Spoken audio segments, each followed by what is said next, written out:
शाहरुख खान की फिल्म पठान को लेकर विवाद चल रहा है और अब इसी बीच एक बड़ा बयान अमिताभ बच्चन की तरफ से भी आ गया है, जिसके बाद से ही अमिताभ बच्चन निशाने पर आ गए हैं और अब तो फिल्म निर्माता भी अमिताभ बच्चन को निशाने पर ले रहे हैं और उन्हें सेलेक्टिव बताते हुए हर मुद्दे पर बोलने के लिए अपील भी कर रहे हैं। दरअसल कोलकाता फिल्म फेस्टिवल में अमिताभ बच्चन ने फ्रीडम ऑफ स्पीच को लेकर बयान दिया था। उन्होंने कहा था कि 1952 में सिनेमेटोग्राफर एक्ट ने सेंसरशिप को निर्धारित किया था और आज भी फिल्म सर्टिफिकेशन में बोर्ड के द्वारा इसे बरकरार रखा गया है। लेकिन बावजूद इसके मंच पर बैठे मेरे साथी इस बात से सहमत होंगे कि देश को आजादी मिले कई साल बीत चुके हैं, लेकिन आज भी नागरिक की स्वतंत्रता और फ्रीडम ऑफ स्पीच पर सवाल उठाए जा रहे हैं। अमिताभ बच्चन का फ्रीडम ऑफ स्पीच पर दिया गया ये बयान जमकर वायरल हो रहा है। अब इस पर बयान देते हुए फिल्म निर्माता अशोक पंडित ने भी करारा जवाब अमिताभ बच्चन को दिया है। अमिताभ बच्चन से विधानसभा चुनाव के बाद बंगाल में हुए हिंदू नरसंहार और द कश्मीर फाइल के विरोध में गोवा के फिल्म फेस्टिवल में बोली गई बातों पर भी आवाज उठाने के लिए कहा है।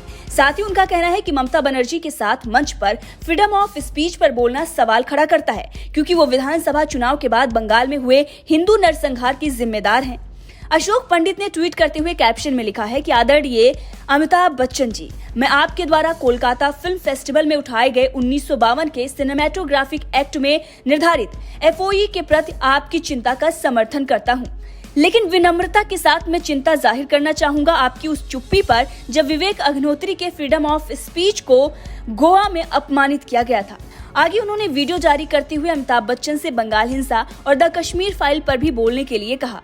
The concerns raised at the Kolkata Film Festival on the civil liberties and freedom of expression.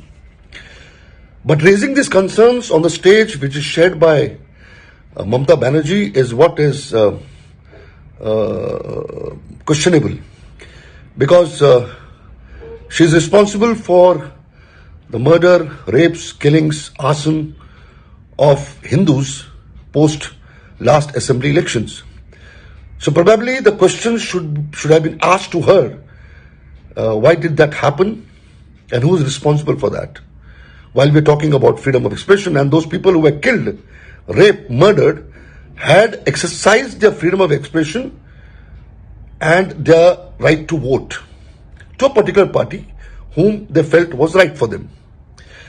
Secondly, what I would like to ask is, recently at the International Film Festival at Goa, IFFI, a filmmaker was mocked, humiliated, and was accused of making a vulgar film and a propaganda film. That's Kashmir Files, and the maker was Vivek Agnihotri. Why the voices of civil liberty and the freedom of expression was not raised then? Not a single voice who think that this is important and are quoting the Cinematographic Act of 1952 now, why they remain silent. So as a filmmaker, as a victim of terrorism, as a Kashmiri Pandit, these questions came into my mind, and I have tremendous respect for Mr. Bachchan ji, who is an icon of this country, and we have him on a top of a mind, our level. He's a great inspiration to all of us.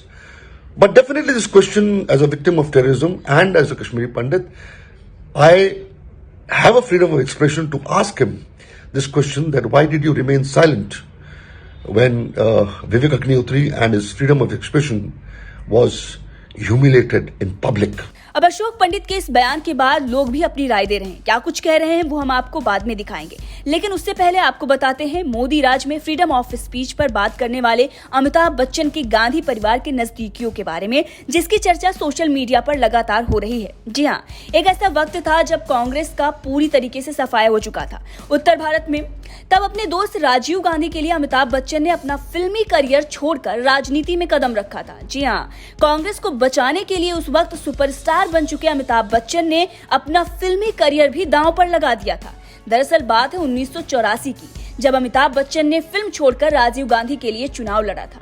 दरअसल 7 साल पहले उत्तर भारत से कांग्रेस का सफाया हो गया था, जिसके बाद राजीव गांधी ने अपनी पार्टी की साख बचाने के लिए बिग बी को कांग्रेस की टिकट पर इलाहाबाद से चुनाव लड़ने के लिए तैयार किया था और अमिताभ बच्चन ने अपनी इलाहाबादी छवि के साथ फिल्मी हथकंडे से चुनाव जीत लिया था।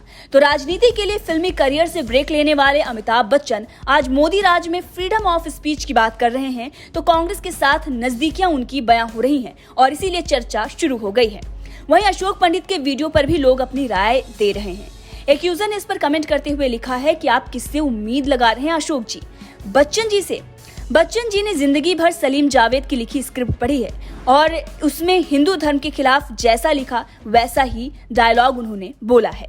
इसके बाद एक और यूजर ने लिखा कि वो बेचारे भी बॉलीवुड के आतंक से डरे हुए हैं, नहीं तो काम नहीं मिलेगा और काम नहीं मिलेगा तो पैसा कहां से आएगा, और इनका तो माई बाप ही पैसा है।